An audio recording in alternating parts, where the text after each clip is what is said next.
Hi കൂട്ടുകാരെ, ഞാൻ ഇന്ന് പറമ്പിലോട്ട് പോയപ്പോൾ കുറേ ചുണ്ടയ്ക്ക കിട്ടി. കണ്ട ചുണ്ടയ്ക്ക ഞാൻ തോരൻ വെക്കാന്ന് പറഞ്ഞിട്ട് അടത്തിട്ട് വന്നതാണ്.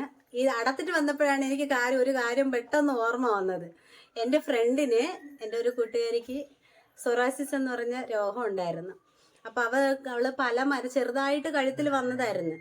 അവള് മരുന്ന് വാങ്ങി കഴിക്കാൻ തുടങ്ങിയപ്പോൾ അത് വലുതാവാൻ തുടങ്ങി, കഴുത്തിൻ്റെ ചുറ്റും ഇങ്ങനെ പടരാൻ തുടങ്ങി. അപ്പോൾ അവൾ ഓരോ ഫംഗ്ഷന് പോകുമ്പോഴും ഭയങ്കര ബുദ്ധിമുട്ടായി. കാരണം എല്ലാവരും ചോദിക്കും, പിന്നെ കുറച്ച് പേരൊക്കെ അവളുടെ അടുത്ത് വന്നിരുന്ന് സംസാരിക്കില്ല, അവളെ ഒറ്റപ്പെടുത്തുന്ന ഒരു അവസ്ഥയൊക്കെ ആയിരുന്നു. അങ്ങനെ ഇവള് ഒരു കല്യാണത്തിന് പോയപ്പോഴേ ഒരു അമ്മച്ചിയെ കണ്ടു. വയസ്സായ ആദിവാസിപ്പെട്ട ഒരു അമ്മച്ചിയായിരുന്നു. അമ്മച്ചി കണ്ടിട്ട് പറഞ്ഞു, മോളെ, ഇത് തൊലിപ്പുറത്ത് വരുന്ന ഒരു രോഗമാണ്. ഇതിന് ബെസ്റ്റ് മരുന്ന് എന്താന്ന് വെച്ചാൽ ചുണ്ടയ്ക്കയാണ്. ചുണ്ടയ്ക്ക അടത്ത് തല്ലി കഴുത്തിൻ്റെ പുറത്തൊക്കെ നന്നായിട്ട് തേച്ചിട്ട് ഒരു 10 മിനിറ്റോ 15 മിനിറ്റോ കഴിഞ്ഞ് കുളിക്കുക.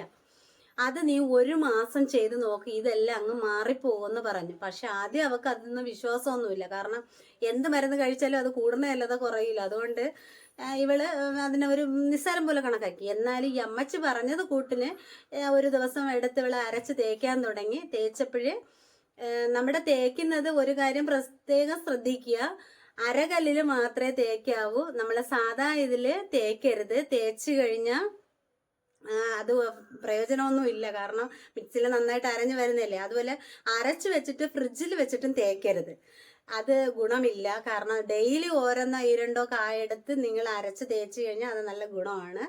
അല്ലാതെ നിങ്ങൾ തേക്കേ ചെയ്യരുത്. കാരണം ഇതിന് ബെനിഫിറ്റ് ഉണ്ടാവണമെങ്കിൽ നിങ്ങൾ അങ്ങനെ ചെയ്യാവൂ.